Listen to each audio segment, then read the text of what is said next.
Hi! In front of me is Motorola Edge 30 and today I would like to show you how you can use one-handed mode on this device. Firstly, go into Settings and scroll down. Now choose System, Gestures and finally One-Handed Mode. If you have gesture navigation, you can click on this switcher over here, and if it's blue, that means that One-Handed Mode is on.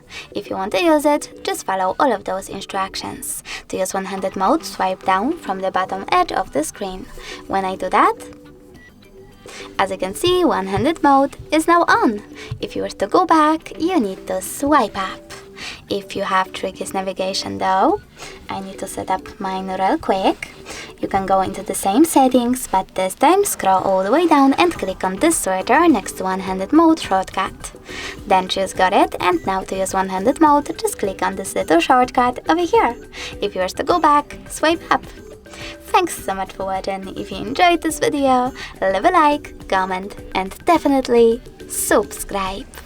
Bye!